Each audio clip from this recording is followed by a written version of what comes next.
வாக்காளர் பட்டியல் சிறப்பு திருத்தத்திற்கு எதிராக போராடி கொண்டிருக்கக்கூடிய எதிர்கட்சிகள் யாருன்னு பார்த்தா ராகுல் காந்தி, கனிமொழி அவர்கள், அதுக்கப்புறம் பிரியங்கா காந்தி, இப்படி நிறைய பேர் எதிர்கட்சிகள் எம்பிக்கள் போராடிட்டு இருக்காங்க. இதெல்லாம் தவறு அப்படின்னு சொல்லிட்டு. இதுல என்ன ஒரு மோசமான விஷயம் அப்படின்னா, அவர் ஒரு ஓட்டர் லிஸ்ட்டை வச்சு ராகுல் காந்தி அவர்கள் ஒரு வீடியோலாம் போட்டு காமிச்சு எக்ஸ்பிளைன் பண்றாரு. அதில் என்ன சொல்றாரு, இங்க இருக்கக்கூடிய வாக்காளர் எந்த வருஷம் இங்க வாக்களிச்சிருக்காருங்க, 2 வருஷம் கழிச்சு இன்னொரு இடத்துல வாக்களிக்கிறாரு அப்படின்றாரு.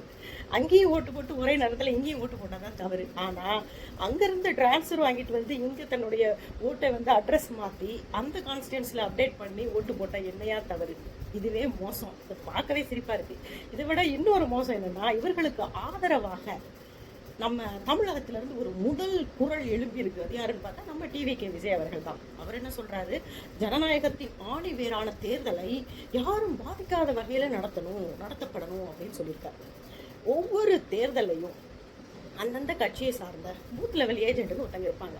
அந்த கட்சி நியமிக்கக்கூடிய ஆளு அந்த லோக்கல் இருக்காங்க. அவருக்கு ஓட்டு இருக்கு, ஓட்டு இல்லை, இவங்களுக்கு இருக்கா இல்லை, எல்லா விவரமும் தெரியும் அந்த லோக்கல் பூத் லெவல் ஏஜென்ட்க்கு. அவங்க கண் முன்னாடி தான் அந்த ஓட்டு நடக்கும். அவங்க தான் டிக் பண்ணுவாங்க. கடைசியாக ஓட்டெல்லாம் முடிஞ்ச பிறகு அவங்க கண் முன்னாடி தான் சீல் வைப்பாங்க. அதுக்கப்புறம் தான் கவுண்டிங் போகும். இதில் எங்கே குளறுபடி நடக்குது? சரி, அப்போ வயநாடுல பிரியங்கா காந்தி எப்படி ஜெயிச்சாங்க? அப்போ அங்கேயும் குளறுபடி நடந்திருக்குன்னு எம்பியான அவங்களே போராடிட்டு இருக்காங்களா?